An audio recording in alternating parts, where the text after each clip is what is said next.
New chapter है जिस human reproduction.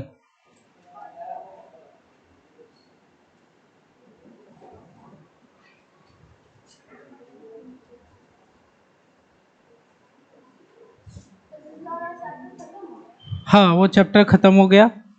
ये है आपका ह्यूमन रिप्रोडक्शन। इसमें टॉपिक क्या क्या है भाई?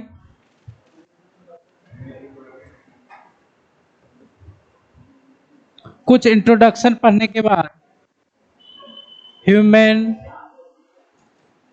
Reproductive system, human reproductive system, human reproductive system पढ़ने के बाद मेल जो सॉरी ह्यूमन लिखे हैं ना, यहाँ मेल लिखेंगे। क्या लिखेंगे? मेल लिख देंगे। तो मेल रिप्रोडक्टिव सिस्टम पढ़ने के बाद स्पर्म बनाएंगे, गैमीट बनाएंगे। रिप्रोडक्शन का उद्देश्य क्या है? गैमीट बनाइए, फर्टिलाइजेशन करिए, फिर एम्ब्रियो फॉर्मेशन कराइए। तो मेल रिप्रोडक्टिव सिस्टम पढ़ने के बाद स्पर्म बनाएंगे, जिसको क्या बोलते हैं? स्पर्मेटोजेनेसिस। उसके बाद जाहिर सी बात है फीमेल रिप्रोडक्टिव सिस्टम,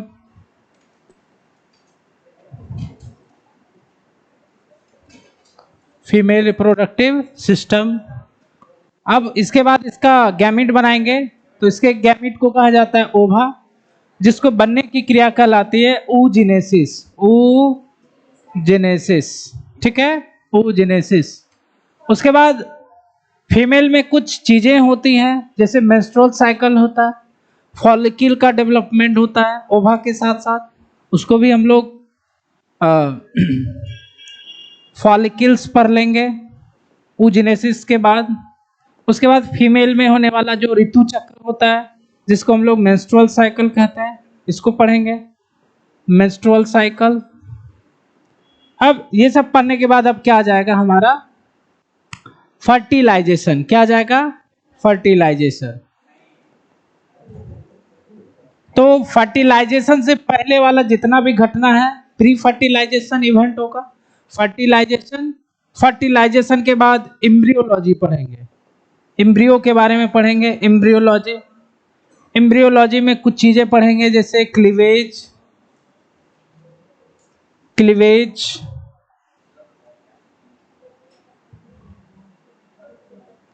क्लीवेज। उसके अलावा उसके बाद इम्प्लांटेशन, गैस्टेशन, और लास्ट में पार्चुरेशन। मतलब फर्टिलाइजेशन के पहले वाला पार्ट फर्टिलाइजेशन, ये पोस्ट फर्टिलाइजेशन होगा, और ये प्री फर्टिलाइजेशन है ना। तो ये कुछ टॉपिक्स हैं जिसको कवर करना है। तो अब हम लोग थोड़ा सा बेसिक्स पढ़ते हैं, उसके बाद मेल रिप्रोडक्टिव सिस्टम पढ़ेंगे।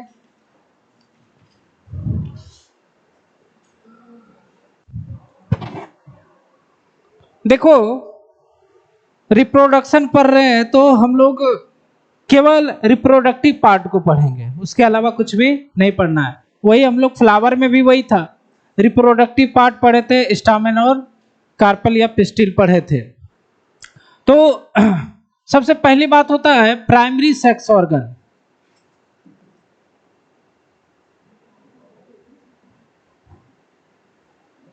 प्राइमरी सेक्स ऑर्गन, दो तरह के ऑर्गन होते हैं, प्राइमरी सेक्स ऑर्गन और secondary sex organ.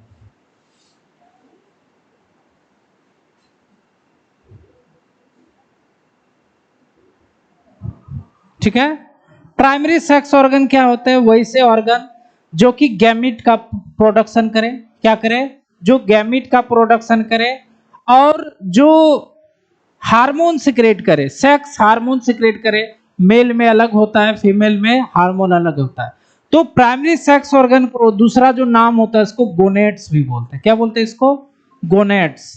Primary sex organ को गोनेट्स, बहुत बार बुक्स में लिखा रहता है गोनेट्स के बारे में।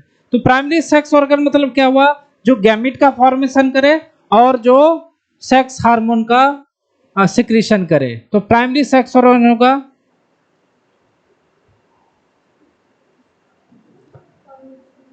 फॉर्मेशन ऑफ गैमिट, और दूसरी बात सिक्रीशन ऑफ सेक्स हार्मोन्स। ठीक है। अब देखो प्राइमरी सेक्स ऑर्गन जो है मेल में अलग होता है, फीमेल में अलग होता है। मेल में देखें इन मेल, तो मेल में जो प्राइमरी सेक्स ऑर्गन है उसका उदाहरण क्या है? टेस्टिस। कौन है भाई? टेस्टिस। टेस्टिस है ना, टेस्टिस है। और फीमेल में प्राइमरी सेक्स ऑर्गन जो है वह है ओवरी। ओवरी। अब ये दोनों का क्यों बोलते हैं इसको?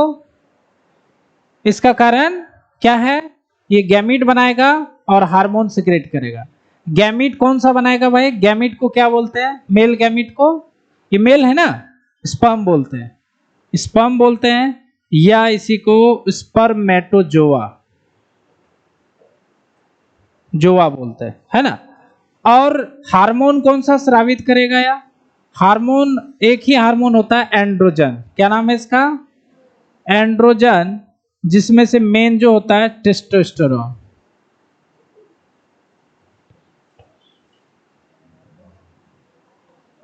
है ना। उसके अलावा ओवरी फीमेल का प्राइमरी सेक्स ऑर्गन है, ये एग्जाम्पल हो गया इसका।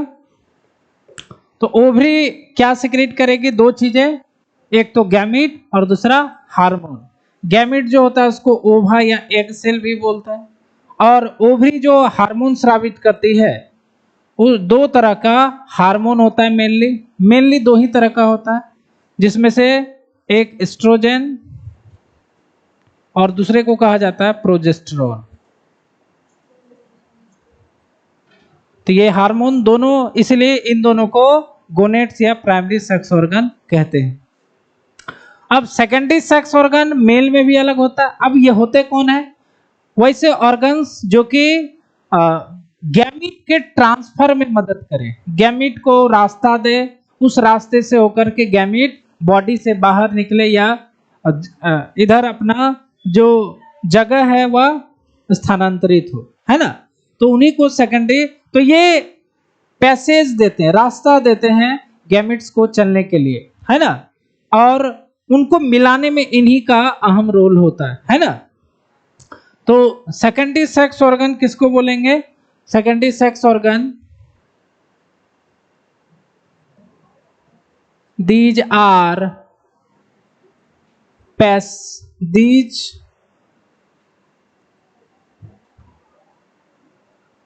these provides passage to union of gametes। Gametes को मिलने के लिए ये क्या करते हैं? पैसेज देते हैं, रास्ता प्रोवाइड करते हैं, रास्ता देते हैं। तो ये भी दो, मेल में अलग होगा, फीमेल में अलग होगा। In male, in female. Mail में देखा जाए तो मेल में कई होते हैं, है ना, जो रास्ता पर, या एक तरह से ट्यूब होते हैं। क्या होते हैं? ट्यूबुलर स्ट्रक्चर होते हैं, कोई ज्यादा बड़ा होता है, कोई छोटा होता है। तो मेल में जो ये होते हैं, इसमें आप लोग अभी रट लो, अभी थोड़ा देर में पढ़ेंगे। मेल में कई सारे सेकेंडरी सेक्स ऑर्गन होते हैं, जैसे एपिडिडाइमिस, एपिडिडाइमिस, वास डिफरेंस, है ना। उसके बाद इजैकुलेटरी डक्ट, इजैकुलेटरी डक्ट, है ना, ये। उसके बाद यूरेथ्रा। तो ये सब मेल में पाए जाते हैं। फीमेल में देखा जाए, फीमेल में फैलोपियन ट्यूब, ये भी रट लेना है, वैसे रटने का जरूरत नहीं है, आगे पढ़ोगे तो ये याद हो जाता है। फैलोपियन ट्यूब, यूटेरस, है ना, सर्विक्स, और वेजाइना। तो ये सब जो पार्ट है ये सेकेंडरी सेक्स ऑर्गन है, ये ट्यूब के फॉर्म में होते हैं और गैमिट्स को रास्ता प्रदान करते हैं जिसकी सहायता से वो आपस में मिल जाते हैं। तो यह हो गया आपका टाइप्स ऑफ सेक्स ऑर्गन। उसके अलावा जो प्राइमरी सेक्स ऑर्गन है इसका डेवलपमेंट कैसे होता है, एम्ब्रियोनिक डेवलपमेंट कैसे होता है।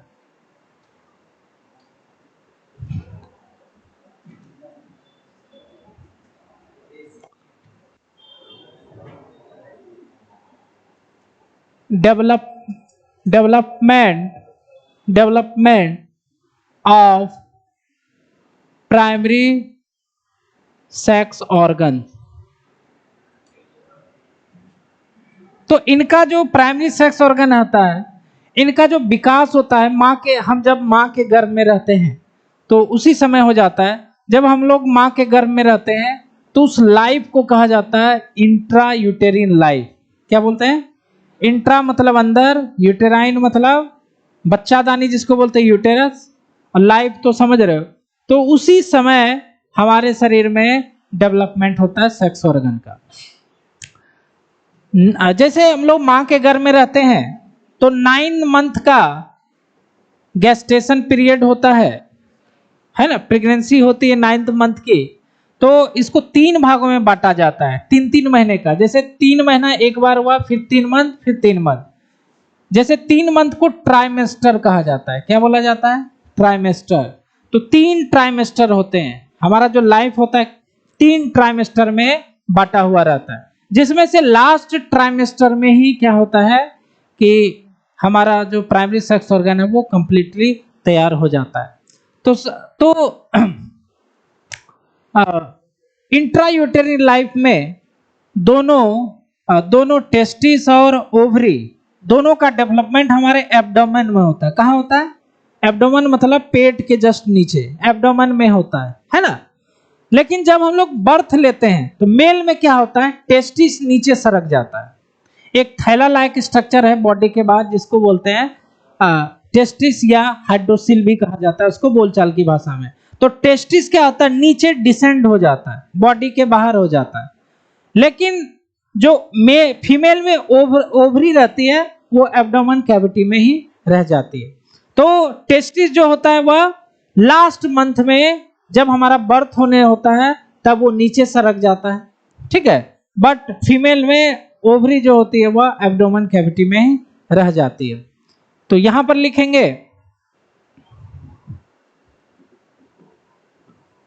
इन इंट्रायूटेराइन लाइफ, इंट्रायूटेरिन लाइफ है ना, both testis and ovary develop from mesoderm. Mesoderm याद रखना आप लोग, मीजोडर्म है ना, यह एक प्रकार का जर्म लेयर होता है हमारे शरीर में। इसी 3 जर्म लेयर होते हैं, एक्टोडर्म, मीजोडर्म और एंडोडर्म। इन्हीं तीनों जर्म लेयर से पूरा शरीर बन जाता है। तो मीजोडर्म से ही हमारा टेस्टिस हो चाहे ओवरी हो उसका निर्माण हो जाता है, ठीक है। लेकिन कहाँ होता है? एब्डोमेन कैविटी में, है ना। Develop from mesoderm inside abdomen cavity, ठीक है। लेकिन जब बर्थ का समय आता है तो टेस्टिस क्या होता है, नीचे की ओर डिसेंड हो जाता है, स्क्रोटल सैक में डिसेंड हो जाता है ना। बट ओवरी जो रहती है वह एब्डोमेन में ही यहां पर रह जाती है। But during birth testis descend down to scrotal sac, है ना, थैला होता है, descend down to scrotal sac, but ovary remains in abdomen. Clear हो गया ना? क्लियर हो गया? ठीक है, बोलना है ना? तो ये इसका विकास था, डेवलपमेंट था।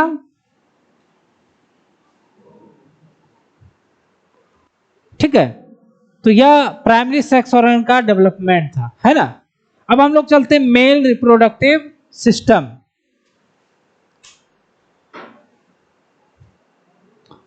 मेल रिप्रोडक्टिव सिस्टम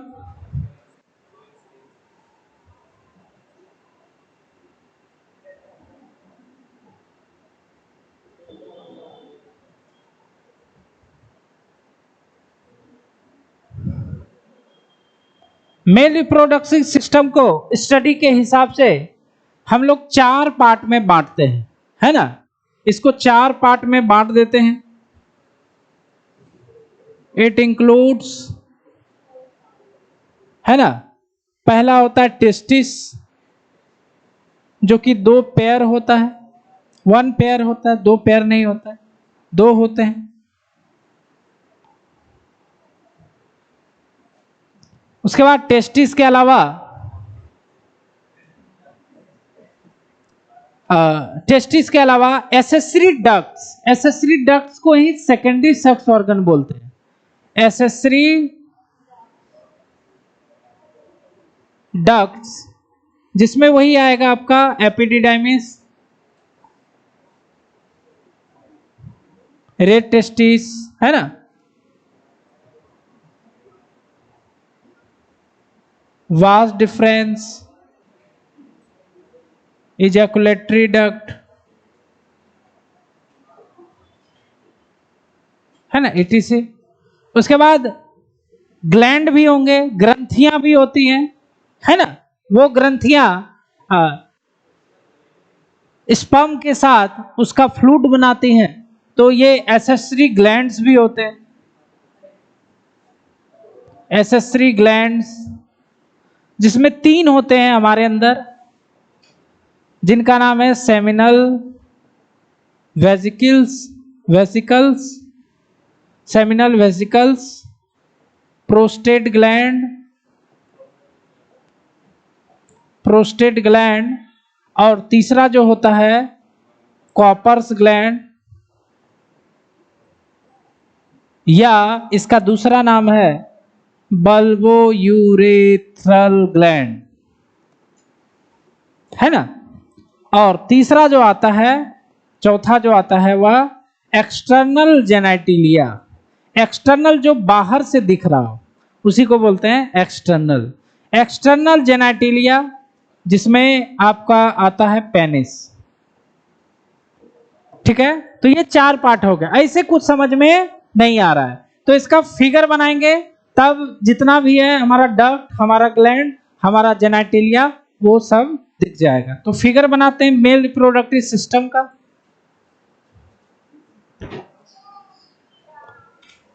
तो यहां पर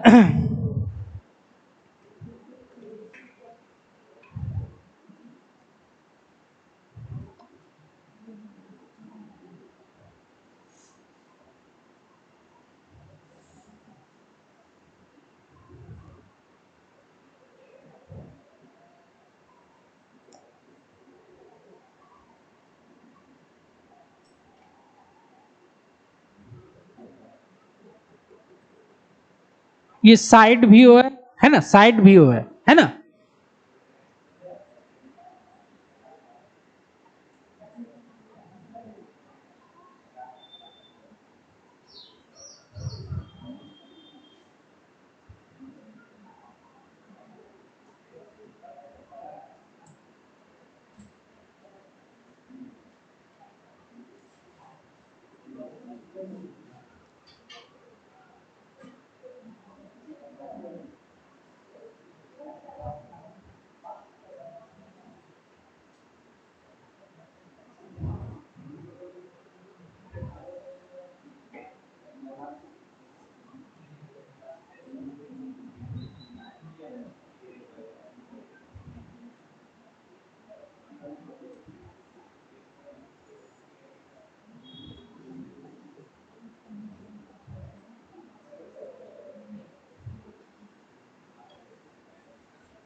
में रिप्रोडक्टिव सिस्टम, इसमें देखो साइड व्यू है, तो यहां पर आपको ये जो पार्ट दिख रहा है इसको कहा जाता है टेस्टिस, है ना। टेस्टिस, टेस्टिस बताया था एक थैले बैग लाइक स्ट्रक्चर में होता है जिसको बोलते हैं स्क्रोटम, या इसका दूसरा नाम भी है स्क्रोटल सैक, दोनों नाम होते हैं, है ना। टेस्टिस से बाहर की ओर, अंदर से बाहर की ओर एक देखो ट्यूब लाइक स्ट्रक्चर जो कि बहुत ज्यादा कॉइल्ड है, इस कॉइल्ड स्ट्रक्चर को कहा जाता है एपिडिडाइमिस। क्या बोलते हैं इसको? एपिडिडाइमिस, ठीक है। एपिडिडाइमिस आगे की ओर एक ट्यूब में खुला है, इस ट्यूब को कहा जाता है वास डिफरेंस। वास डिफरेंस, ये वास डिफरेंस इस स्क्रोटल सैक से धीरे धीरे निकल के हमारे एब्डोमेन कैविटी में आ जाती है। कहां जाती है? एब्डोमेन कैविटी में ऊपर से। और ये जो पार्ट दिख रहा है आपको, ये है आपका यूरिनरी ब्लैडर, जिसमें हमारा यूरिन जमा होता है, यूरिनरी ब्लैडर। तो यूरिनरी ब्लैडर, और ये है इसका यूरेटर। किडनी है दोनों साइड, यहां पर भी किडनी है, उस साइड भी किडनी, इस तरह से किडनी है, उसका यूरेटर क्या होता है, यहां पर यूरिनरी ब्लैडर दिख रहा है आपको, है ना। और यूरेटर जो है ये वास डिफरेंस ऊपर जाके यूरेटर से इस तरह से लपेट करके फिर नीचे की ओर आता है। तो ये वास डिफरेंस यूरेटर में देखो टैग कर गया, फिर जाकर के उसके नीचे या फूल जाता है, जिसको बोलते हैं हम लोग एम्पूला। क्या बोलते हैं इसको? एम्पूला। बाद में एम्पूला एक ग्लैंड में खुलती है, इस ग्लैंड को कहा जाता है seminal vesicle. Seminal vesicles, seminal vesicles, है ना। और इसका जो डक्ट होता है, इसका जो डक्ट होता है, इस डक्ट को कहा जाता है इजैकुलेटरी डक्ट।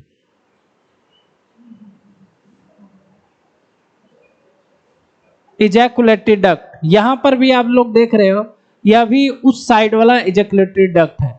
सेमिनल वेजिकल भी डबल हो जाएगा, एम्पुला भी डबल हो जाएगा, वास्ट, क्योंकि दो टेस्टिस है ना, तो एक तरफ इधर से और पीछे के साइड भी सेम स्ट्रक्चर होगा, समझ रहे हो। दो यूरेटर होता है, दोनों तरफ टेस्टिस से दोनों तरफ आता है, इस तरह यूरेटर से मिल करके फिर नीचे की ओर चला जाता है। तो उधर से भी ये भी देखो, ये इजैकुलेटरी डक्ट ही है, बस उस साइड वाला है इजैकुलेटरी डक्ट। इजैकुलेटरी डक्ट, है ना। ये बाद में, अब देखो यूरिनरी ब्लैडर है, जाहिर सी बात है इससे यूरिन आएगा, है ना, यूरिन आएगा। अब आपका स्पर्म भी यहीं से स्पर्म बनेगा। स्पर्म कहां बनेगा? टेस्टिस के अंदर। फिर एपिडिडाइमिस में आएगा, वास डिफरेंस में जाएगा, फिर एम्पुला में आएगा, फिर इजैकुलेटरी डक्ट में आएगा, फिर ये जो डक्ट आपको दिख रहा है इसको कहा जाता है यूरेथ्रा। क्या बोलते हैं? और यूरेथ्रा दोनों के लिए कॉमन है, यूरिन के लिए भी कॉमन है और स्पर्म के लिए भी कॉमन है, बट फीमेल में अलग अलग होते हैं। यूरिन का अलग चैम्बर होता है और रिप्रोडक्शन का अलग चैम्बर होता है, उनमें अलग होता है। बट हमारे शरीर में मेल के अंदर क्या होता है, स्पर्म और यूरिन दोनों एक साथ ही पास होते हैं। उसके बाद यहां पर एक और स्ट्रक्चर होता है जहां पर ये नली और ये नली इजैकुलेटरी डक्ट मिलते हैं। यहां पर एक विशेष प्रकार का ग्लैंड होता है,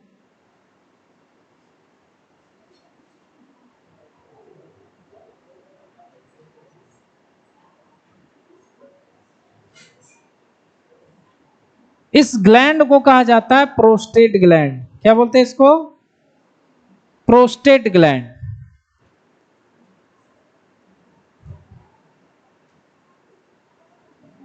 प्रोस्टेट ग्लैंड है ना। उसके अलावा इस साइड में पेनिस के जस्ट ऊपर में एक और ग्लैंड पाया जाता है इस तरह का। इस ग्लैंड को कहा जाता है कॉपर्स ग्लैंड या बल्बोयूरेथ्रल ग्लैंड।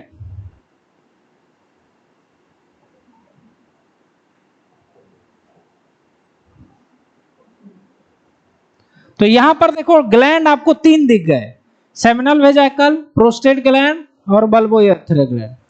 जो स्पर्म एजैकुलेट होता है उसमें स्पर्म भी नहीं होता है, स्पर्म के साथ सेमिनल प्लाज्मा पाया जाता है और इन दोनों को हम लोग क्या बोलते हैं, सीमेन या हिंदी में इसको वीर्य भी कहा जाता है। तो स्पर्म के अलावा ये जो सेमिनल प्लाज्मा है, इस प्लाज्मा को सेमिनल वेजाइकल, प्रोस्टेट ग्लैंड और बल्बोयूरेथ्रल ग्लैंड तीनों मिलकर के सिक्रेट करते हैं। बात को समझ रहे हो? तो स्पर्म अकेला नहीं होता, वो फ्लूइड में तैरते रहता है। इस फ्लूइड को कहा जाता है सेमिनल प्लाज्मा। तो उस सेमिनल प्लाज्मा का सेमिनल वेजाइकल 70% अकेले यही बनाता है, 70% यही बनाता है। उसके अलावा प्रोस्टेट ग्लैंड 30% सेमिनल प्लाज्मा बनाता है और बल्बोयूरेथ्रल ग्लैंड मात्र 0.1% बनाता है। कितना बनाता है? 0.1%। तो ये तीनों जो लिखे हैं ये तीनों क्या है, एसेसरी ग्लैंड। क्या है? Accessory gland. और ये जो एपिडिडाइमिस, रेड टेस्टिस के अंदर epididymis, vas deferens ejaculatory urethra, ये सब क्या है, सेकेंडरी सेक्स ऑर्गन, मतलब एसेसरी डक्ट है। क्या है? Accessory duct. ये primary sex organ, accessory duct और एसेसरी ग्लैंड, ये पेनिस हो जाता है। ठीक है। अब देखो ये बल्बोयूरेथ्रल ग्लैंड का एक बड़ा अच्छा काम होता है, जैसे कि जो यूरिन होता है, हमारा यूरिन एसिडिक होता है। कैसा होता है? एसिडिक होता है। ठीक है। और स्पर्म एसिड में मर जाएगा। ये क्या करता है, स्पर्म को किल कर देगा। ठीक है। तो स्पर्म को किल कर देगा। अब क्या होगा, हम यूरिन तो बार बार जाएंगे। अब इस नली में यूरिन बचा हुआ है, अब जैसे स्पर्म बाहर आएगा तो ये क्या होगा, मर जाएगा, फिर दिक्कत आ जाएगा, है ना। स्पर्म सारा डेड मिल जाएगा। तो क्या होता है कि ये बल्बोयूरेथ्रल ग्लैंड है ना, यह एक एल्केलाइन फ्लूइड सिक्रीट करता है। क्या करता है? एल्कलाइन फ्लूइड सिक्रीट करता है, जो कि इस एसिड को क्या करता है, चेंज कर देता है। आप लोग पढ़े होंगे केमिस्ट्री में, एसिड एल्कलाइन किसको बोलते हैं, बेस को। तो एसिड और बेस रिएक्शन करेगा तो क्या होगा, न्यूट्रल हो जाएगा। क्या हो जाता है, न्यूट्रल सॉल्ट बन जाता है। तो न्यूट्रल में स्पर्म किल नहीं होगा। समझ रहे हो? तो आखिर ये सिक्रेट कब करेगा, स्पर्म आने के बाद या स्पर्म आने से पहले? तो कैसे इसको पता चलेगा? एक्चुअली में यह हमारे माइंड से होता है। देखो जैसे आप लोग ध्यान दोगे कि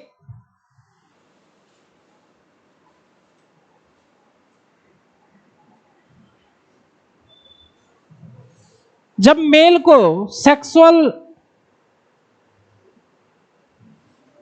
एफ्लिक्शन आता है, सेक्सुअल इच्छा आता है सेक्सुअल, तो उसी समय यहां से फ्लूइड ये डिस्चार्ज करने लगता है। बात को समझ रहे हो? जैसे कि मान लो कहीं पर कुछ देख लिया, तो क्या होता है कि उस समय क्या होता है, हमारे ब्रेन से हार्मोन सिक्रीट होता है ना, जो कि सेक्स हार्मोन होता है। वो क्या करता है, बल्बो यूरिथ्रल ग्लैंड को इंड्यूस कर देता है। उस समय क्या होता है, सेक्सुअल एक्साइटमेंट के समय में बार बार यहां से ये बल्बो यूरिथ्रल ग्लैंड क्या करता है, एल्कलाइन फ्लूइड इसमें सिक्रेट करता है। ठीक है, अब सेक्सुअल एक्साइटमेंट के समय इसने सिक्रेट कर दिया, ठीक है, और उस समय आप यूरिनेशन नहीं आता है। जब सेक्सुअल एक्साइटमेंट होता है तो उस समय यूरिनेशन कभी भी नहीं आता है। ठीक है, अब यूरिनेशन नहीं आया तो ये क्या हो गया, न्यूट्रल हो गया है। अब क्या होगा कि क्वाइटस के बाद क्या होगा, स्पर्म बाहर आएगा, और स्पर्म बाहर आएगा तो इजीली क्या होगा, सभी अलाइव होकर के निकल जाएंगे। तो स्पर्म का बाहर निकलना उसको कहा जाता है इजैकुलेशन, है ना। इजैकुलेशन से जस्ट पहले यह एल्कलाइन फ्लूइड सिक्रीट करती है। ठीक है, तो यह आप लोग देख लिए, इसमें सभी पार्ट दिख गया ना आपको, सभी पार्ट आपको दिख गया। ये हो गया एक्सटर्नल जेनेटिलिया, क्योंकि ये बाहर पाया जाता है। तो यह आपका मेल रिप्रोडक्टिव सिस्टम का स्ट्रक्चर था। तो हम लोग क्या करेंगे, एक एक करके सारा कुछ देख लिया। अब टेस्टिस पढ़ेंगे, फिर ये तो कुछ नहीं है, बस कुछ लाइनें लिखाएंगे, इसमें भी कुछ लाइनें लिखाएंगे, इसमें भी कुछ लाइन। मेन है इसमें क्या, टेस्टिस, है ना।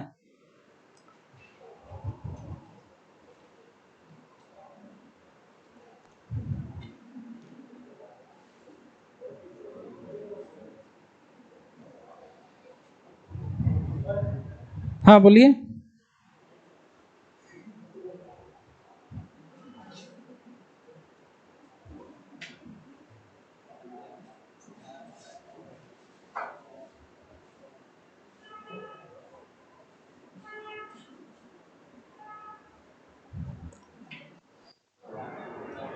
टेस्टिस, टेस्टिस क्या है भाई, प्राइमरी सेक्स ऑर्गन है, और यह कहां पाया जाता है, स्क्रोटल सैक में। ठीक है, टेस्टिस जो है यह वन पेयर होता है। कितना होता है, वन पेयर होता है।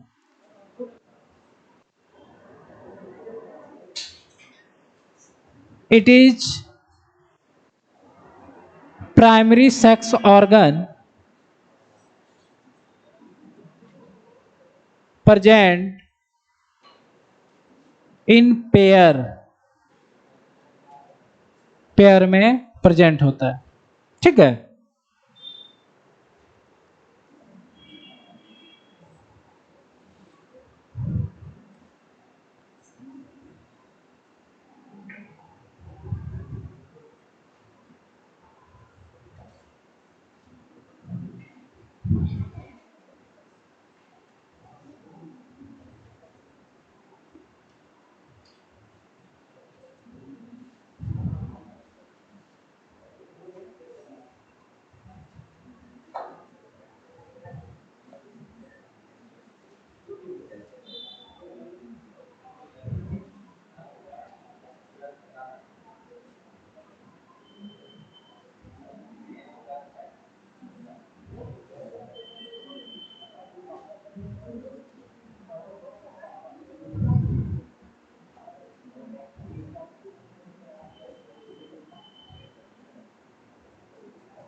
देखिए इधर टेस्टिस जो होता है यह एक बैग लाइक स्ट्रक्चर में के फॉर्म में होता है। इसको क्या बोलते हैं? स्क्रोटम। ये जान गए आप लोग, ठीक है, स्क्रोटम। अब स्क्रोटम और ये एब्डोमिनल कैविटी, एक क्वेश्चन आता है एब्डोमिनल कैविटी में था तो क्या दिक्कत है, नीचे क्यों आ गया? समझ रहे हो? तो नीचे आने का क्या मतलब है? तो यहां पर ये हमारे बॉडी के बाहर आ गया, तो यहां पर 2 से 3 डिग्री सेंटीग्रेड टेम्परेचर यहां पर कम होता है। और उतना ही टेम्परेचर स्पर्म के बनने के लिए, स्पर्म के विकास के लिए उतना ही टेम्परेचर की आवश्यकता होती है। जैसे हमारे बॉडी का टेम्परेचर 37 डिग्री है, समझ? तो उससे कम मतलब 35 से 34 डिग्री टेम्परेचर यहाँ होता है। वही उतना ही टेम्परेचर स्पर्म के लिए आवश्यक है, वरना क्या होगा, यहाँ पर स्पर्म डेड हो जाएगा। क्या हो जाएगा? स्पर्म डेड हो जाएगा, नॉन फंक्शनल हो जाएगा। तीसरी बात, अगर ये टेस्टिस यहाँ पर रह गया तो कैंसर हो जाता है, फटाक से मैलिग्नेंस होता है, ठीक है। आप लोग 3 इडियट अगर पिक्चर देखे होंगे तो जैसे मेल बच्चा पैदा होता है, क्या नाम था उसका, चंचर, रामदोस है ना, सॉरी क्या नाम था, रामचोर दास, रणछोड़ दास। तो रणछोड़ दास जैसे पैदा होता है तो बोलता है 200 से 300 मिलियन से रेस करके हम पैदा हुए हैं, अब बाहर भी उतना ही रेस है। तो देखते हो जब पैदा होता है तो उसको उल्टा करके नर्स उसको ऐसे झुलाती है और उसका टेस्टिस चेक करती है, समझ रहे हो? तो मेल बच्चा जब भी पैदा होता है तो उसको छू कर देखा जाता है टेस्टिस आया कि नहीं। अगर नहीं आया तो उसको सर्जिकल रूप से नीचे लाना पड़ेगा, नहीं तो किसी काम का नहीं होगा, बच्चा रिप्रोडक्शन नहीं कर पाएगा, उसका जीवन बर्बाद हो जाएगा। समझ रहे हो? उसका जीवन बर्बाद है, वंश ही नहीं बढ़ेगा।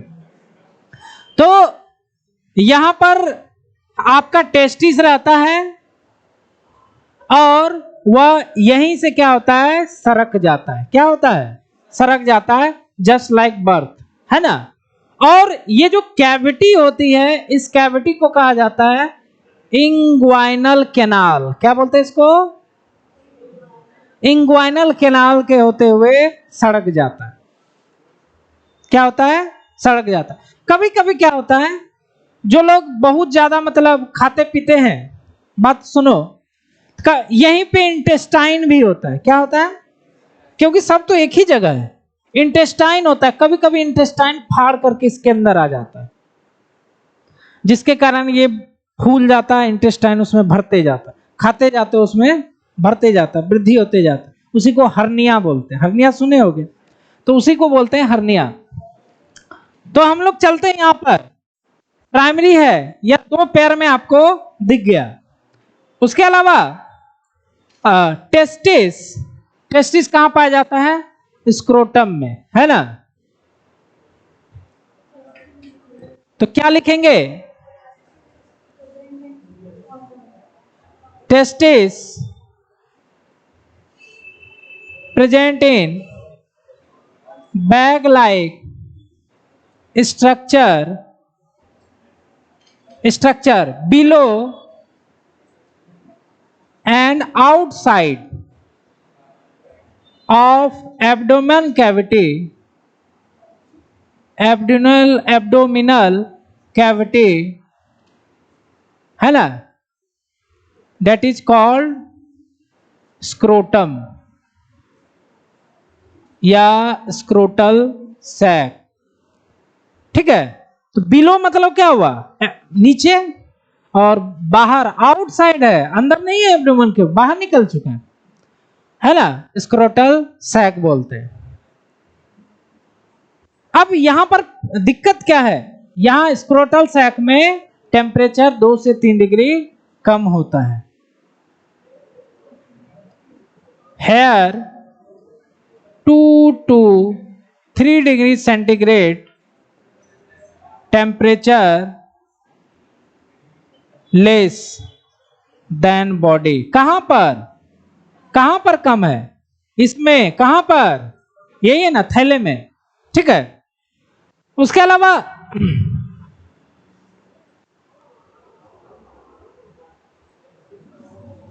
टेस्टिस, दोनों टेस्टिस स्क्रोटल सैक से एक रड लाइक स्ट्रक्चर से जुड़ा हुआ रहता है, रड लाइक स्ट्रक्चर से जुड़ा हुआ रहता है, जिसको कहा जाता है गैबरनाकुलम।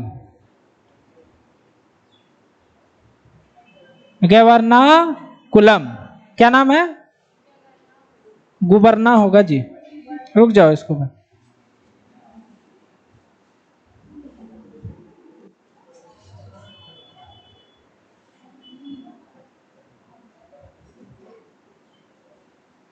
और ये गुबरनाकुलम जो होता है यह इलास्टिक होता है। ये क्या होता है? यही कारण है कि टेस्टिस स्क्रोटल सैक में मूव कर सकता है, ये फिक्स नहीं होता, यह मूव कर सकता है। ठीक है।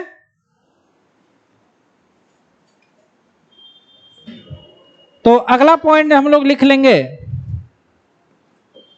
Testis attach through attach to scrotum wall through an elastic गुबरनाकुलम। ठीक है। उसके अलावा टेस्टिस जो है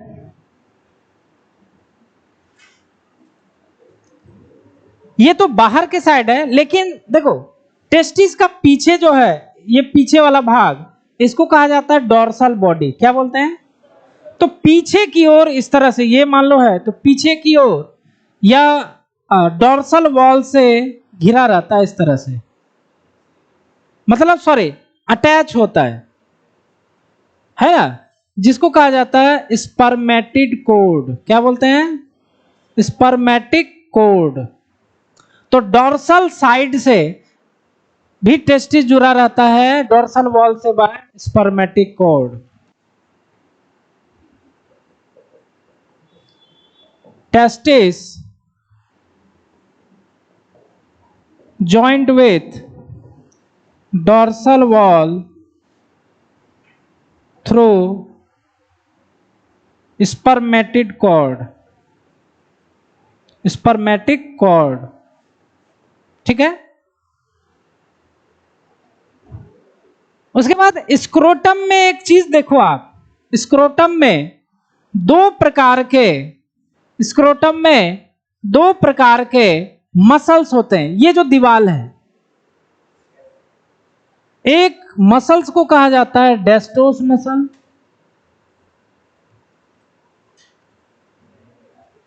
और दूसरा जो प्रकार होता है उसको कहा जाता है स्पर्मेटिक फेसिया। अब इसमें डोस्टोस मसल बड़ा इंपॉर्टेंट रोल निभाता है। यह स्क्रोटल सैक के स्क्रोटम का जो शेप होता है उसको मेंटेन करके रखता है ना। तो डोस्टोस मसल कभी कॉन्ट्रैक्ट हो जाता है, कभी रिलैक्स हो जाता है। तीसरी बात सबसे इंपॉर्टेंट, जो ये जो मसल होता है इसके अंदर के तापमान को मेंटेन करता है। इसके अंदर के तापमान को क्या करता है? अरे भाई बॉडी के बाहर है, ये क्या है? ये बॉडी के बाहर है। अब बॉडी के बाहर शरीर में तो है नहीं, तो बॉडी के बाहर है, तो बाहर ठंडा गिर गया तो क्या होगा? ठंडी लग जाएगा। बाहर गर्मी है तो गर्मी हो जाएगा, जगह दो, है ना। तो बाहर ठंड है तो तापमान कम हो जाएगा, तो इसको तापमान एक फिक्स रहना चाहिए ना, शरीर के तापमान से 2-3 डिग्री कम होना चाहिए। तो क्या होता है, यह टेम्परेचर को मेंटेन करता है अंदर में। तीसरी बात कैसे मेंटेन करता है? ठंड में क्या होता है, ये कॉन्ट्रैक्शन कर देता है। क्या कर देता है? कॉन्ट्रैक्शन। इसलिए ठंड में टेस्टिस क्या होता है? सिकड़ा हुआ रहता है। देखो ना ध्यान से, सिकड़ा हुआ रहता है। और गर्मी में यह रिलैक्स हो जाता है, इसलिए जो टेस्टिस होता है वो फैला हुआ रहता है। तो ये आप लोग अनुभव किए होंगे। तो यहां पर लिखे हैं scrotum scrotum wall made by diastose muscle and spermatic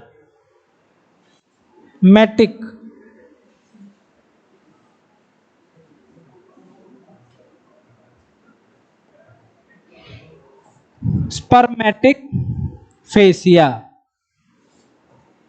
ठीक है,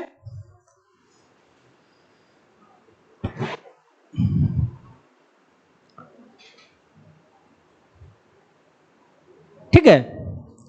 अब देखो, कुछ ऐसे भी जानवर होते हैं जिनमें टेस्टिस एब्डोमेन में ही रह जाता है, जैसे रोडेंसिया फैमिली, जितना भी चूहा हुआ है, चूहा है, गिलहरी है, इन सब में टेस्टिस कहाँ रहता है? पेट में ही।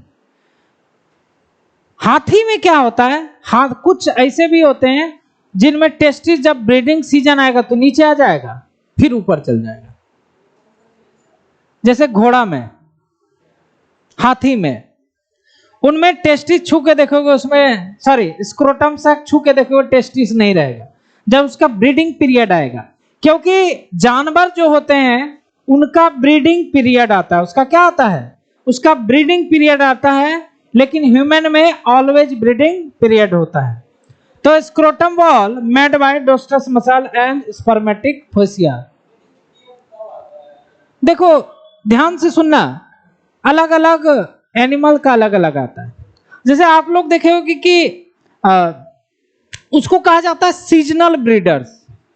ध्यान देना जरा, फर्स्ट चैप्टर में ये था लेकिन उसको छोड़ दिए, कभी आता होता है नहीं, वैसे भी इसको हटा दिया गया है। दो तरह के जीव होते हैं, एक होता है सीजनल ब्रीडर, मतलब सीजन में ही ब्रीड करेंगे, और एक होते हैं कॉन्टिन्यूअस ब्रीडर, जिसमें हम लोग ह्यूमन, एप, लंगूर, चिंपैंजी ये सब आते हैं, मंकी। तो इनमें क्या होता है? ऑलवेज रिप्रोडक्शन होता है। लेकिन जो सीजनल ब्रीडर्स होते हैं एनिमल, उनमें सीजन में आते हैं। जैसे आप सब हो गया, डॉग हॉर्स, बिल्ली, है ना, गाय भैंस आप लोग देखे होंगे, गैया देखते हो, गैया अगर सावन में बच्चा देती है तो अगले सावन में बच्चे देगी, तो उसी समय ब्रीडिंग पीरियड आता है। समझ रहे हो?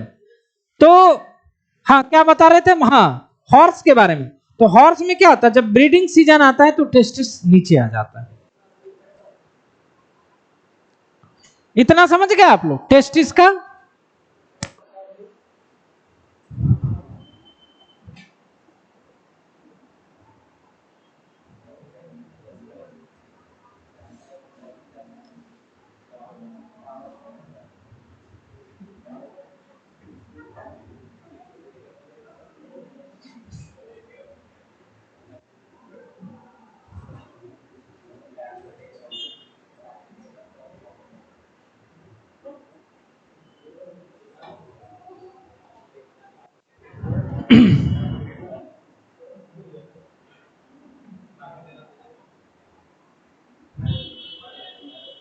है ना, थर्ड ट्राइमेस्टर, है ना। थर्ड ट्राइमेस्टर मतलब 7 to 9th मंथ। उस समय क्या होता है? टेस्टिस डिसेंड होता है। क्या होता है? Testis descend. ठीक है, उस डिसेंड मतलब नीचे उतरना, डिसेंड मतलब नीचे उतरना। उसके अलावा हमारा जो टेस्टिस और ओवरी है उसका डेवलपमेंट कैसे होता है, कौन करता है? तो एक हार्मोन होता है जिसको कहा जाता है HCG, human cortico gonadotrophin hormone. समझ रहे हो? गोनेड्स डेवलप्स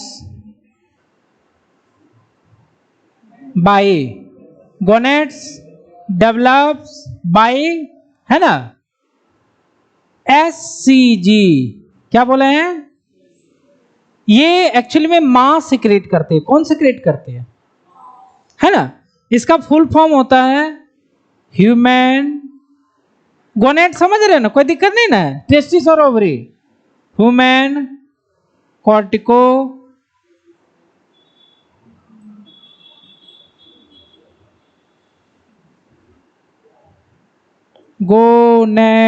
गोनेडोट्रोफिन, गोनेडोट्रोफिन, ठीक है। अब देखो हमने बताया ना कि बर्थ के समय में टेस्टिस नीचे आ जाती है, अगर नीचे नहीं उतरी, अगर नीचे नहीं उतरा तो उसको कहा जाता है क्रिप्टो ऑर्चिडिज्म। क्या बोलते हैं? क्रिप्टो ऑर्चिडिज्म।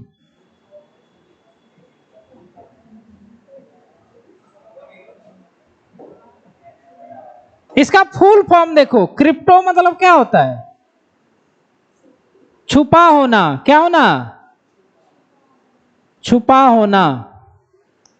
तो यह क्या कंडीशन है? जब टेस्टिस स्क्रोटल सैक में ना आए, मूव ना करे, एब्डोमेन में रह जाए, तो इसको कहा जाता है क्रिप्टो ऑर्चिडिज्म।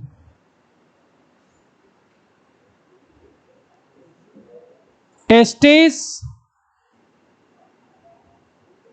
remains in abdominal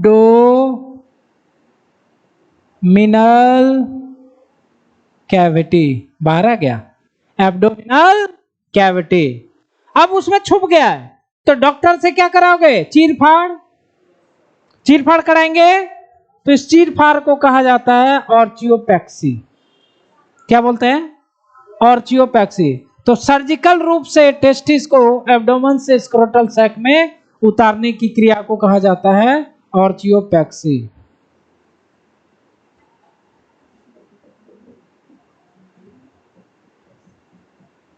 ऑर्चियोपैक्सी। तो क्या होगा? अनडिसेंड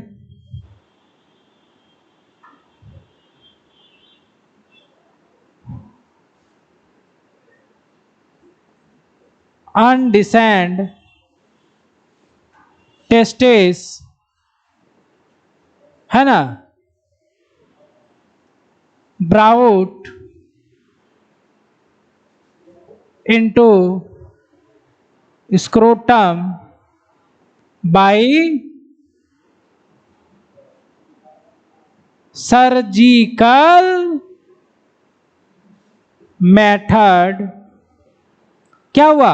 अनडिसेंड testis brought into scrotum by surgical method is called orchiopexy. क्या बोला जाता है? आर्चियोपैक्सी। तो ये किया जाता है, बहुत सारे बच्चों में हो जाता है ऐसा प्रॉब्लम।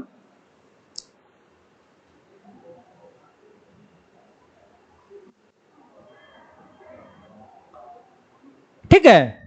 एक और टर्म आता है जिसको कहा जाता है सेस्ट्रेशन।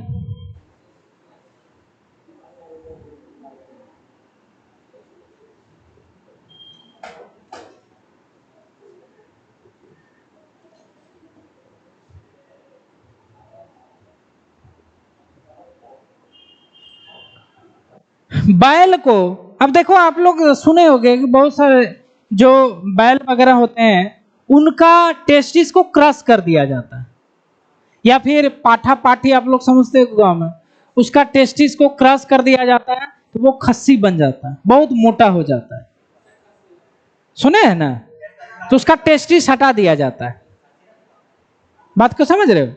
तो क्रशिंग ऑफ टेस्टिस, तो इससे फायदा क्या होता है? देखो टेस्टिस हटा दिए तो टेस्टोस्टेरोन हार्मोन क्या होगा? खत्म हो जाएगा। मेल सेक्स हार्मोन क्या होगा? खत्म हो जाएगा, क्योंकि वही सिक्रेट करती है। तो उसको बनाने के लिए बॉडी को बहुत ज्यादा ताकत की जरूरत होती है। वो जो हार्मोन बनता है, हमारे बहुत सारे न्यूट्रिशन यूज होता है उसमें, वो खत्म हो गया तो वो क्या होगा? शरीर फैल जाता है। इसलिए खस्सी देखो 20 किलो 30 किलो 10 किलो का होता है। वही पाठा पाठी क्या होता है? ज्यादा बड़ा नहीं होता है। उसके बाद आप देखो बुल, बैल जो होता है, और सांड, देखो सांड क्या हो जाता है? बहुत मोटा हो जाता है, उसका टेस्टिस को क्रश कर दिया जाता है ना। अच्छा एक बात बताओ, क्या बैल का, बैल का क्रश कर दिया जाता है, उसके बाद वो सांड हो जाता है। अच्छा बताओ, बैल और सांड में आक्रामक कौन होता है? गलत बात है, नहीं होता है। एक्चुअली में टेस्टोस्टेरोन हार्मोन उसमें खत्म हो गया ना, तो वो ओबीडिएंट हो जाता है, आज्ञाकारी हो जाता है।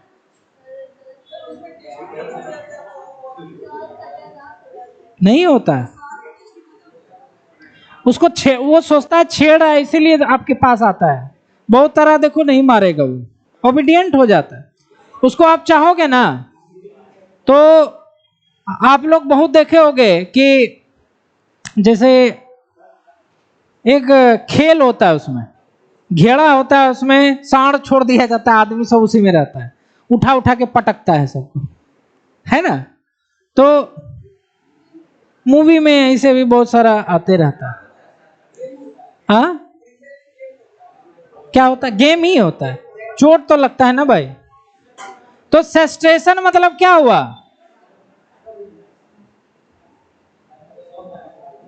Crushing of tastes. को दिक्कत? इन दोनों में ओबीडिएंट कौन होगा? बैल नहीं होता। आपको लग रहा है, लेकिन आए क्या?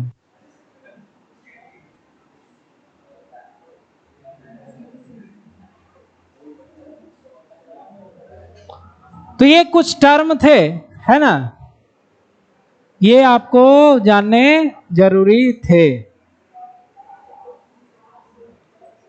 तो थोड़ा सा आप लोग लिख लो, थोड़ा सा, है ना,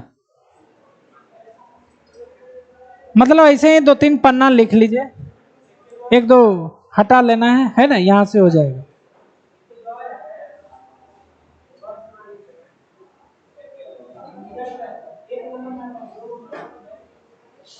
ये आगे चल गया जी, ये उल्टा हो गया जी, ये पहले होगा ना जी, ये कैसे हो गया? इसके बाद वो फिगर आएगा, ये चेंज तो नहीं हो सकता है ना। क्या है? ऊपर तो है ही ना। नहीं, ये कह रहे हैं जैसे मेल रिप्रोडक्टिव सिस्टम है ना, इसके बाद फिगर आना चाहिए ना, वो ये वाला फिगर आना चाहिए, तब जाकर टेस्टिस, है ना। मेरा बात बुझ रहे हैं? तो हमको लग रहा है उल्टा पुल्टा हो गया है ना, ये चेंज हो जाएगा क्या? कोई बात नहीं, लिखिए, कोई दिक्कत नहीं। थोड़ा कुछ देर रिलैक्स हो जाएंगे, है ना, फिर उसके बाद पढ़ेंगे। क्या बोले? अच्छा, यहां से है ना, तो लिख लीजिए, इसको हटा देना है, ठीक है। 5 मिनट ब्रेक हो जाएगा आपका।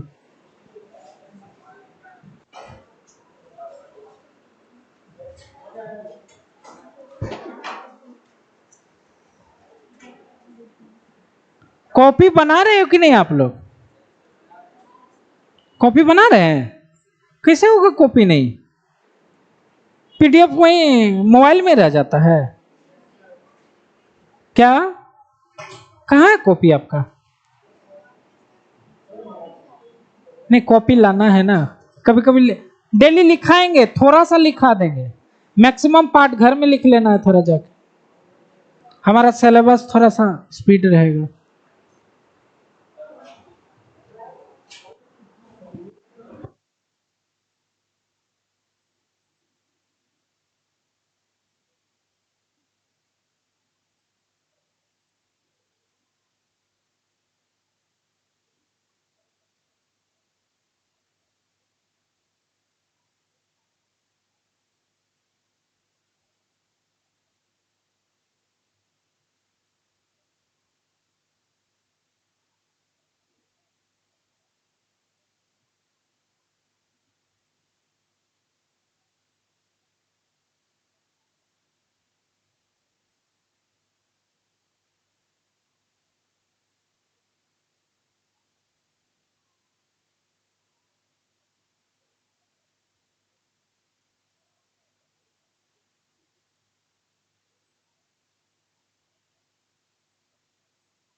पूरा लिख लिया आपने?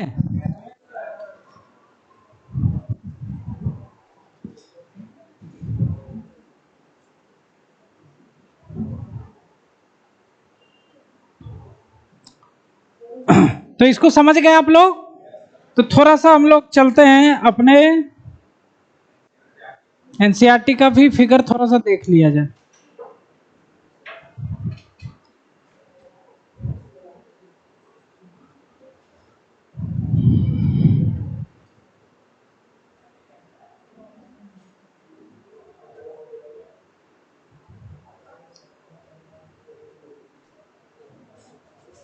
ये साइड व्यू है जो हमने बनाया था, है ना? स्क्रोटम हो गया, टेस्टिस हो गया, एपिडिडाइमिस हो गया, वास डिफरेंस हो गया, यहाँ आया और यूरेटर से होते हुए ये क्या है, कौन सा ग्लैंड? सेमिनल वेजाइकल, है ना?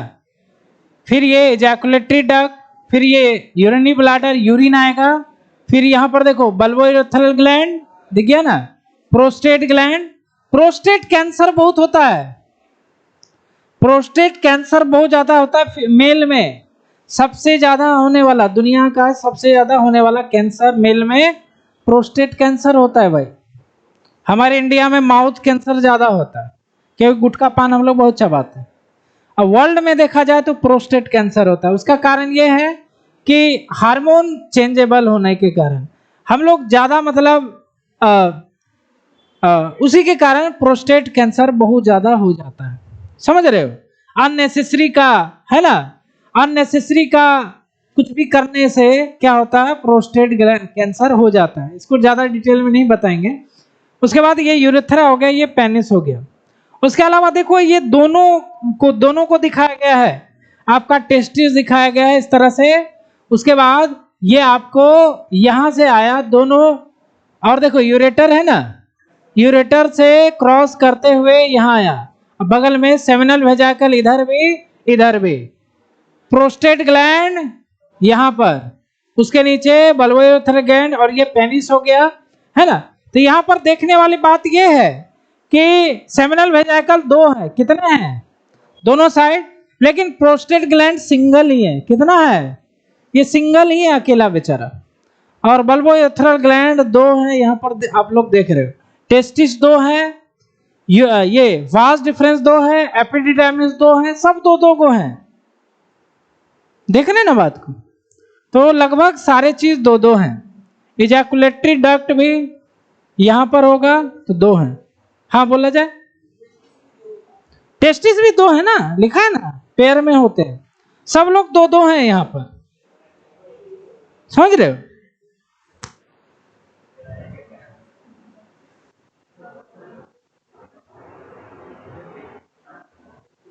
तो मेल रिप्रोडक्टिव सिस्टम कहां प्रेजेंट होता है? Pelvis region. पेल्विक रीजन किसको बोलते हैं? एब्डोमेन के नीचे pelvis region. It include pair of testis along with एसेस्ट्री duct, एसेस्ट्री gland and external genitalia. उसके बाद एनसीईआरटी क्या कहती है? आपकी एनसीईआरटी कहती है testis are situated outside the abdomen. लिखा है, लिखा दिए, विद इन ए पॉच, जिसको क्या बोलते हैं? Scrotum. Scrotum help in maintaining the low temperature. Testis 2 से 2.5 दिया हुआ है, इसी को याद रखना। 2 से 3 लिख देते हैं हम लोग। Lower than the normal internal body. Internal body तापमान कितना है? 37 डिग्री। Necessary for spermatogenesis. अब ये क्वेश्चन ध्यान देना, ये क्वेश्चन भाई बहुत आता है। किस लिए जरूरी है लो टेम्परेचर? किसके लिए? स्पर्मेटो, स्पर्म बनने के लिए लो टेम्परेचर जरूरी है, ये आता है। उसके बाद आम इमली करोगे कि स्पर्म का ग्रोथ नहीं होता है, फलना नहीं होता अपना भाषा में, लेकिन मेन जो मुद्दा क्या है, ये नहीं होगा, स्पर्म नहीं बनेगा हार्ट अगर एब्डोमेन में रह गया। In adult each testis oval in shape, है ना, विद इन लेंथ। अच्छा हाँ, टेस्टिस की जो लंबाई होती है, टेस्टिस की जो लंबाई होती है 4-5 होती है, और इसकी जो चौड़ाई होती है 2-3 होती है। बहुत आसान है। 4-5 लंबाई सेंटीमीटर और चौड़ाई 2-3 सेंटीमीटर, है ना? ये हो गया आपका, देखो एनसीईआरटी पढ़ने कुछ चीजें जरूर आती हैं निकल कर, है ना। और इसकी जो चौड़ाई होती है इतनी होती है। Testis is covered by dense covering, cover से ढका रहता है, उसको पढ़ाएंगे अभी। Each testis has about 250 compartment, ये तो अंदर इंटरनल स्ट्रक्चर हो गया, है ना।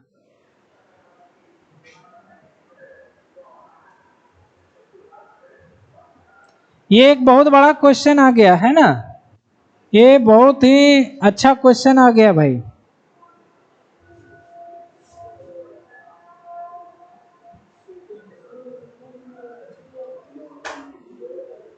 क्या हो गया, नहीं आया वो, उधर ही रह गया क्या? अच्छा यहाँ आ गए भैया जी।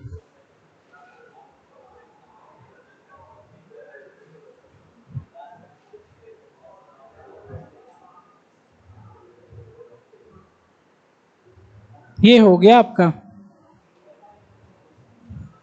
तो यह आप स्ट्रक्चर इसको समझ गए हैं आप लोग। अब टेस्टिस के बारे में पढ़ रहे थे, अब पढ़ेंगे इंटरनल स्ट्रक्चर ऑफ टेस्टिस।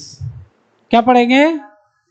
उसके बाद पढ़ेंगे हिस्टोलॉजी ऑफ टेस्टिस, मतलब इन अंदर वाला पढ़ रहे हैं, अंदर के भी अंदर काट करके देखेंगे, है ना।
ये चलेगा।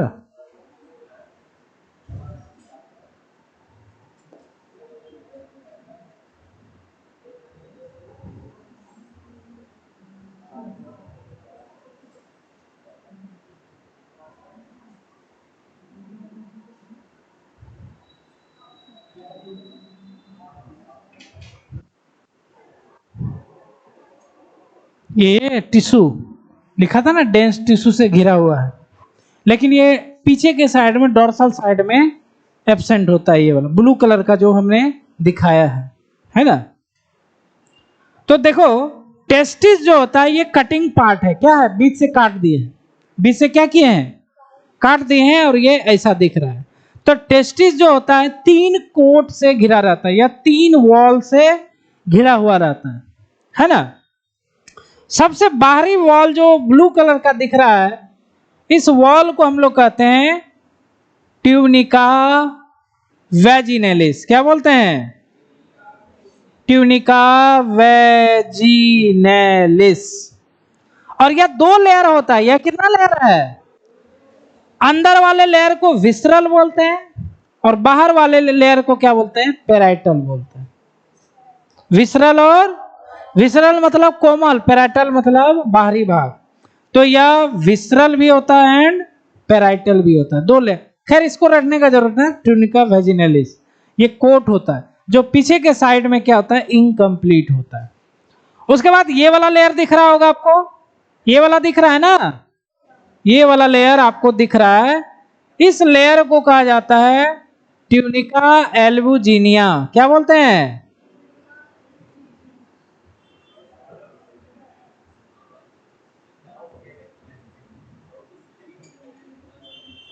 ट्यूनिका एल्बुजिनी, है ना। अब देखो, अंदर के साइड में भी एक लेयर होता है, और इस लेयर को हम रेड से दिखाना चाहते हैं। ये इसके अंदर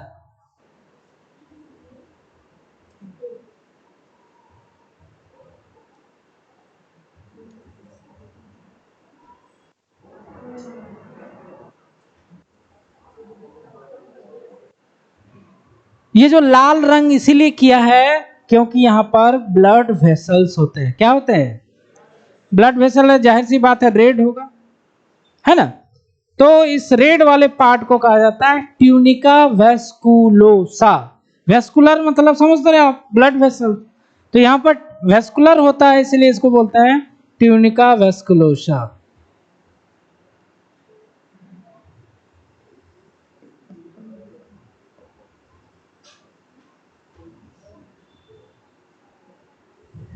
ठीक है, अब चल जाते हैं हम लोग इसके अंदर।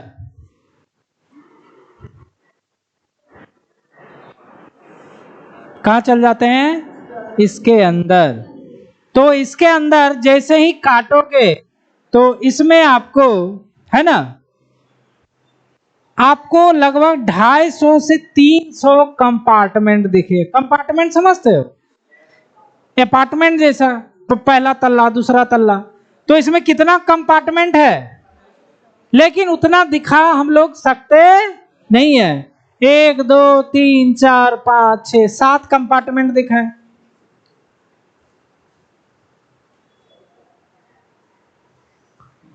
ये जो 250 कंपार्टमेंट होते हैं इसको कहा जाता है टेस्टिकुलर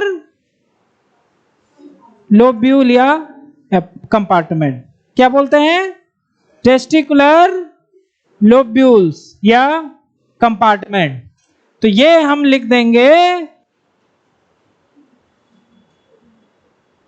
टेस्टिकुलर लोब्यूल। ये होते हैं 250 से 300। कोई दिक्कत? और प्रत्येक कंपार्टमेंट, प्रत्येक घर में 3 ट्यूब होती हैं, 3 बहनें होती हैं, 3 ट्यूबुल होते हैं प्रत्येक कंपार्टमेंट में। तो टोटल ट्यूबुल कितना हो गया? 250 या 750। 750 से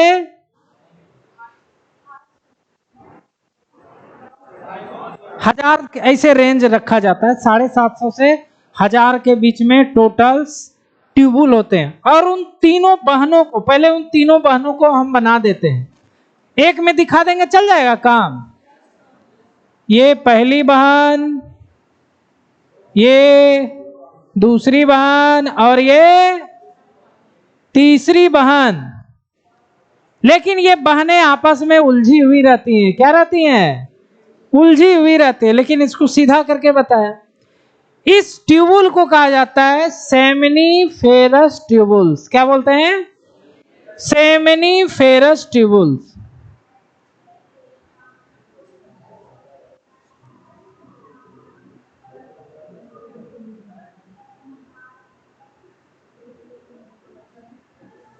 सेमिनिफेरस ट्यूबुल्स, ठीक है। अब सभी ट्यूबुल्स आपस में जुड़ जाते हैं। जैसे नदी होती है ना, नदी आपस में जुड़ जाती है, ठीक है। उसी तरह सभी सेमिनिफेरस ट्यूबुल्स सब में दिखा सकते हैं आप, सब में आप लोग दिखा सकते हो। 2 में हमने दिखा दिया, सब में होगा, लेकिन उतना ज्यादा दिखाने का जरूरत नहीं है। अब क्या होता है कि ये जो ट्यूबुल्स होती हैं, ये ट्यूबुल्स आपस में इस तरह से जुड़ जाती हैं।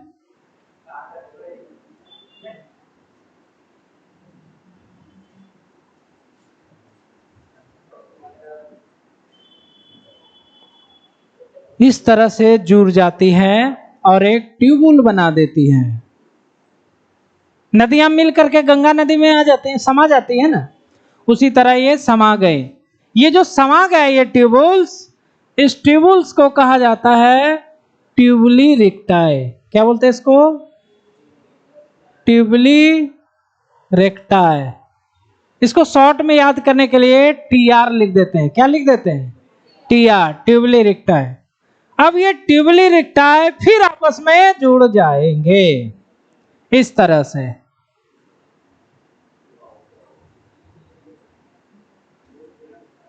सभी आपस में इस तरह से जुड़ जाएंगे, इस तरह से, है ना। और एक सीधा पाइप निकल जाएगा। क्या होगा? ऐसे गया, जुड़ गया, फिर ऐसे हो गया। अब ये जो पाइप निकला हुआ है इसी को कहा जाता है रेड टेस्टिस। क्या बोलते हैं इसको? जो टेस्टिस के अंदर ही होता है। अब जितना भी रेड टेस्टिस है फिर ये आपस में क्या होंगे? जुड़ जाएंगे।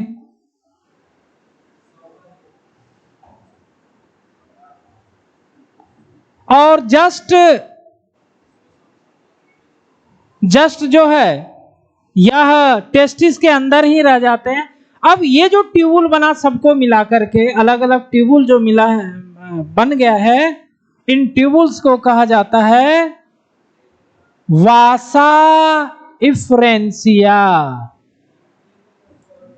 बाहर में जो है वह है वास डिफरेंस, ये क्या है? वासा इफ्रेंसिया। ठीक है। अब ये सभी वासा इफ्रेंसिया आपस में मिल करके एपिडिडिमिस बना देती है। इस तरह से सभी लोग आपस में बहुत ज्यादा कॉइल्ड हो जाती हैं इस तरह से।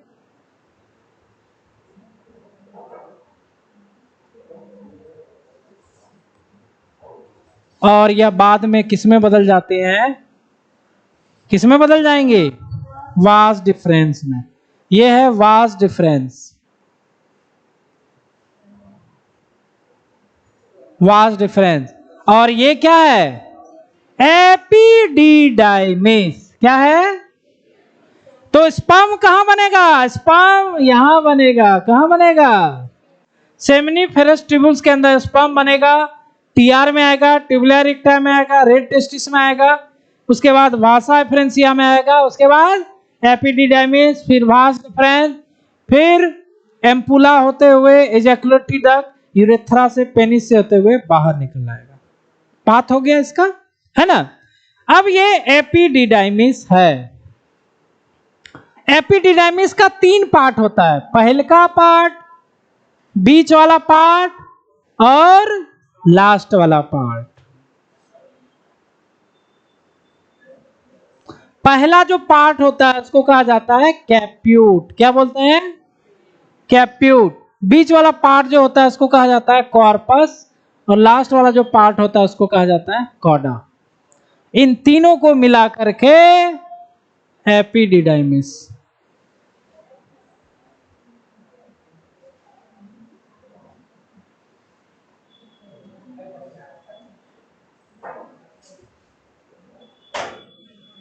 अब देखो, स्पर्म का नानी घर कहा जाता है एपिडिडाइमिस को।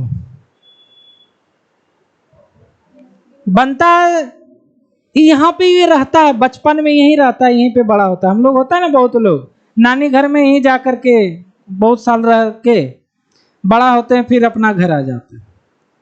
तो ये इसका नानी घर है। मतलब स्पर्म का जो मैचुरेशन है वो कहाँ होता है?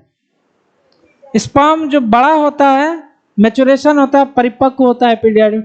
कुछ स्पर्म यहाँ पर भी स्टोर होता है, बहुत ज्यादा कॉइल्ड होता है, और ये बाद में वास डिफरेंस में बदल जाता है। ये किस में बदल जाता है? वास डिफरेंस में। ये है आपका पूरा टेस्टिस का स्ट्रक्चर।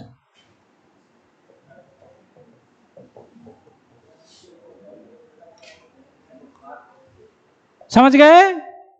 तो क्या हम लोग इसको लिख सकते हैं? क्या क्या बताएं उसी को लिखेंगे। फिगर नहीं है तो क्या करेंगे? इसको पढ़ना ही पड़ेगा, समझ में नहीं आएगा इसे। 12 में बहुत कम फिगर है, 12 में ऐसे ही पढ़ना पड़ेगा, थोड़ा ज्यादा नहीं पढ़ोगे। ऐसे ही नहीं, 60% क्वेश्चन 12 से दे देता है। 11th ज्यादा मोटा बुक है 11th के 12 के तुलना में, तो 12 में थोड़ा सा मेहनत करना पड़ता है। आप लोग का टेस्ट होगा, सब लोग देना, मेरा इच्छा है टॉप कर जाओगे। टेस्ट खाली दो ना, बढ़िया, बहुत नंबर आ जाएगा, है ना? टेस्ट दो। इसमें पूरा 70 नंबर डाले हैं, वैसा ही क्वेश्चन डाले हुए हैं। 35 को बनाना है ऑब्जेक्टिव, उसके बाद 2 मार्क्स का 10 गो है, टोटल 12 क्वेश्चन है, उसमें 10 बनाना है। ऑब्जेक्टिव 40 क्वेश्चन है, उसमें 35 बनाना है। सब्जेक्टिव 5 दिए हैं जिसमें 3 बनाना है, 70 हो जाएगा। तीन तीन को बनाना है, 5 या 15। पेज भी दिया जाएगा, उसमें लिखना है, अभी से प्रैक्टिस होगा तो लिख लोगे। और ऑब्जेक्टिव क्वेश्चन चूंकि हम लोग नीट भी देंगे तो 12 में तो बहुत हल्का क्वेश्चन आता है 12 में, है ना। तो ऑब्जेक्टिव ठीक है, अभी करंट में पढ़ रहे हो, थोड़ा सा अच्छा भी क्वेश्चन है तो क्या दिक्कत। और बाकी सब्जेक्टिव तो खैर अपना ही है, जो आता है वही सब है। इसी सब को दोगे तो 12 के लिए आपको सोचना नहीं, ये बस इसको घर में अभी पढ़ करके टेस्ट वगैरह, खाली टेस्ट भी दे दोगे पढ़ के बढ़िया से, 12 तो बहुत अच्छा नंबर आ जाएगा, समझ रहे हैं। तो कुछ बातें हम लोग लिखते हैं। क्या क्या बातें लिखते हैं? इसका कोट कितना होता है? 3 होता है, उसको लिख लेंगे। उसके बाद टेस्टिस को कटिंग करने के बाद कंपार्टमेंट होते हैं 250, जिसको टेस्टिकुलर लोब्यूल कहता है। और प्रत्येक टेस्टिकुलर लोब्यूल में क्या होता है? सेमिनिफेरस ट्यूबुल्स होता है। टोटल इतना होता है, बस उतना ही लिखेंगे।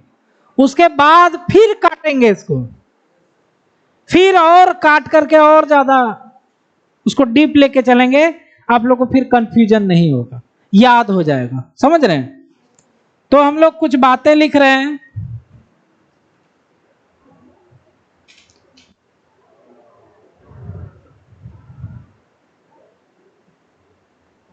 टेस्टिस कवर्ड बाय 3 कोट या लेयर।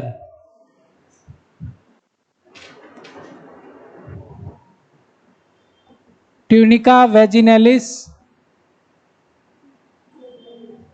आउटर,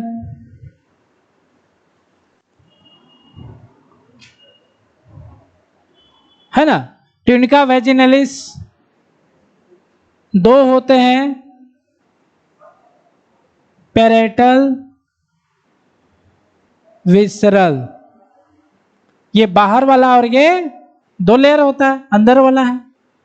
उसके बाद ट्यूनिका एल्ब्यूजिना,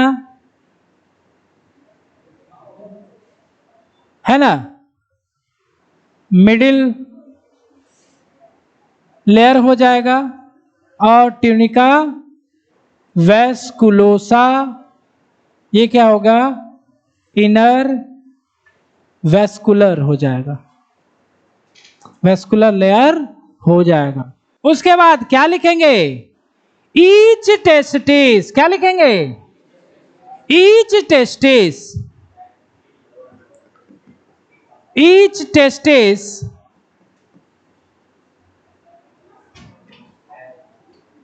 हैव 250 से 300 कंपार्टमेंट,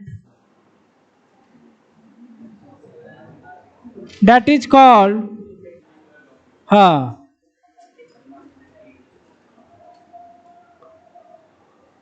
टेस्टिकुलर लोब्यूल, है ना।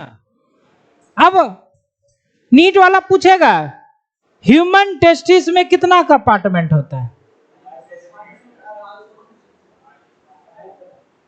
मान लो ये एनसीईआरटी में यही दिया हुआ है ना। तो ह्यूमन के टेस्टिस में कितने कंपार्टमेंट होते हैं? गलत है, गुना करना पड़ेगा। नहीं वो नहीं, 3 से नहीं, हम कंपार्टमेंट की बात पूरे, सेमिनिफेरस की बात नहीं करें। कंपार्टमेंट 250 है, सेमिनिफेरस भले आपका 250 तिया हो जाएगा। तो दो टेस्टिस है, याद रखिएगा, 2 टेस्टिस है ना, 250 500 आंसर होगा। अब पूछा भी है कई बार, हम लोग फंस जाते हैं। तो ईच टेस्टिस लिखा हुआ, ऐसे पूछेगा आदमी में कितना कंपार्टमेंट होगा टेस्टिस में, तो आपको 500 ही बोलना पड़ेगा। ये बात ध्यान रखना, यहां फंस जाता है बच्चा, ठीक है।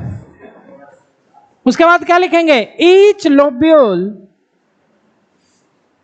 Contains 3 seminiferous tubules. याद रखना, किडनी में नेफ्रॉन जो होता है ना, उसको कहा जाता है यूरिनिफेरस ट्यूबुल, यूरिन बनाता है। ये सेमिनिफेरस है, ये सीमेन मतलब स्पर्म बनाता है।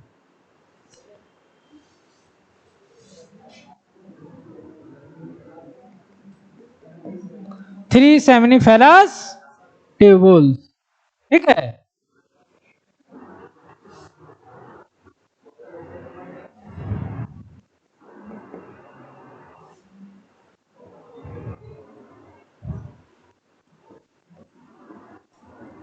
Spermatogenesis, spermatogenesis takes place in, कहां होगा? स्पर्मेटोजिनेसिस कहां होगा? स्पर्मेटोजिनेसिस मतलब हुआ स्पर्म फॉर्मेशन, मतलब स्पर्म फॉर्मेशन कहां होगा? सेमिनिफेरस ट्यूबुल्स में।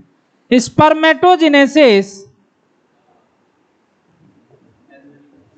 takes place in seminiferous tubules।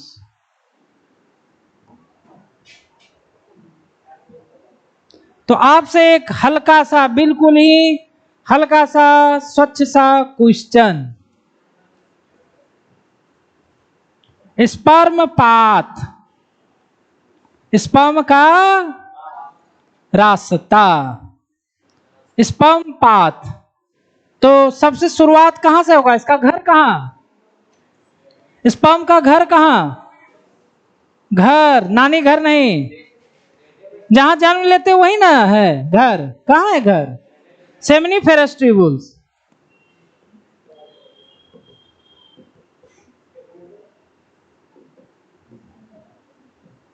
ये जन्म स्थली है ना, जन्म स्थली है स्पर्म का, फॉर्मेशन यही होता है। फिर स्पर्म कहां जाएगा? कहां जाएगा? डायरेक्ट एपिडिडाइम, नानी है घर डायरेक्ट। हाँ, रेक्टेक्सिस से पहले भी था एक टीआर था ना, ट्यूबुली रेक्टाइल। एक बार में नहीं याद होता है, समझ रहे हैं। ट्यूबुली रेक्टाइल के बाद आप लोग फेवरेट आपका रेड टेस्टिस, उसके बाद वासा एफ्रेंसिया,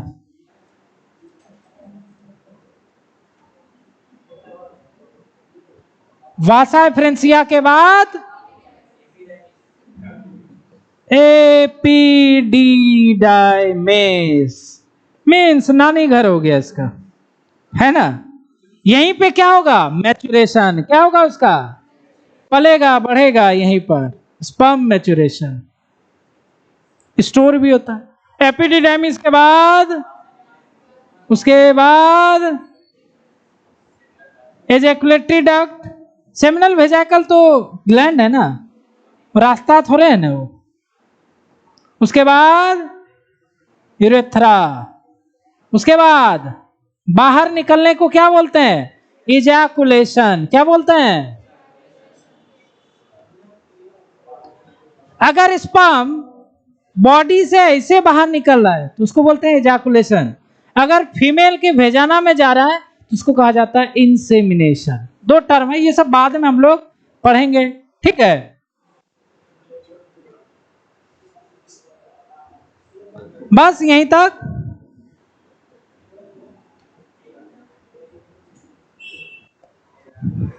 तो स्पर्म का ये पाथ हो गया।